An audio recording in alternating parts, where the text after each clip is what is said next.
৩.৫ দশকের ঐতিহ্যবাহী পুজো নয় নয় করে পেরিয়ে গেছে প্রায় ৩৫০ বছর। আজও একই রকম সমহিমায় পূজিত হচ্ছেন পশ্চিম বর্ধমানের দুর্গাপুরের গোপালমাঠ গ্রামের বড় দুর্গা। ঘটক বাড়ির ঐতিহ্যবাহী এই পুজোকে ঘিরে রয়েছে দীর্ঘ ইতিহাস। প্রায় ৩৫০ বছর আগে দুর্গাপুরের ৮টি গ্রামের একটাই জাঁকজমক পুজো ছিল।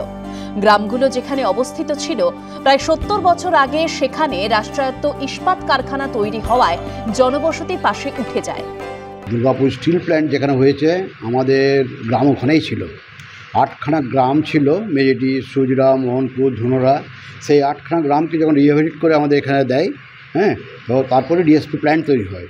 ওইখানেই আমাদের গ্রাম ছিল, ওইখানেই আমাদের পুজো হতো। পরে বর্তমান গোপাল মাঠে বসতি গড়ে উঠলে সেখানে ফের পুজো শুরু হয়।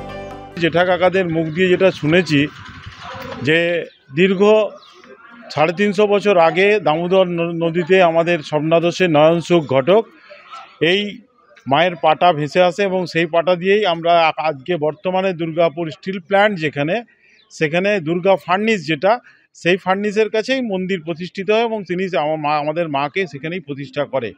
পরবর্তীকালে গ্রাম আসার পরে আমরা এখানে মাকে প্রতিষ্ঠিত রূপ দিই। প্রত্যেক বছর দুর্গাপুজোয় সেজে ওঠে গোপালমাঠ গ্রামের ঘটক বাড়ি। ঐতিহ্যবাহী ঘটক বাড়ির এই পুজোর বিশেষত্ব সপ্তমীর সকালে বাড়ির মহিলাদের সিঁদুর খেলা। সপ্তমীর সকালে পালকিতে দোলা নিয়ে আসা হয়, তারপরে সিঁদুর খেলেন বাড়ির মহিলারা। ষষ্ঠীর দিন থেকে ষষ্ঠী পুজো হয়। সপ্তমীর দিনে আমাদের যে দোলা আনা, মেয়েদের যে একটা ঘটে করে গাড়ু করে জল আনা, মাকে বরণ করা মাকে, ওই ইয়েতেই আমরা আনন্দতে থাকি। আর সিঁদুর মাকে ঢোকানোর পরে সিঁদুর খেলা হয়। পরিবারের সদস্য যারা বাইরে থাকেন, পুজোর সময় তাঁরাও গ্রামে আসেন। ভোগ খাওয়া হই হুল্লোড়ে নিমেষে কেটে যায় 4 দিন। মনোজ বন্দ্যোপাধ্যায়ের রিপোর্ট, এবিপি আনন্দ, পশ্চিম বর্ধমান।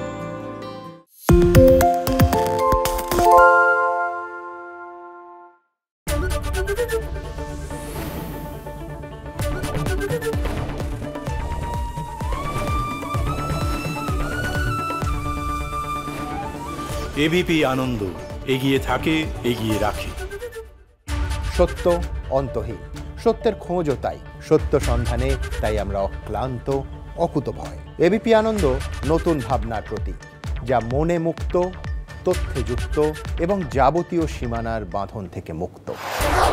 সীমা না শব্দটির মধ্যেই লুকিয়ে আছে মানা শব্দটি, যেন চোখ রাঙানি এক অদৃশ্য বেড়াজাল, যা আটকে রাখে আমাদের এক ছোট্ট গণ্ডির মধ্যে। একমাত্র সঠিক খবরই গড়ে তুলবে এক মুক্ত সমাজ। সেই জগৎ গড়ার লক্ষ্যে কোনো সীমানার ঠুকুটি আমরা মানব না। এবিপি আনন্দ, এগিয়ে থাকে, এগিয়ে রাখে।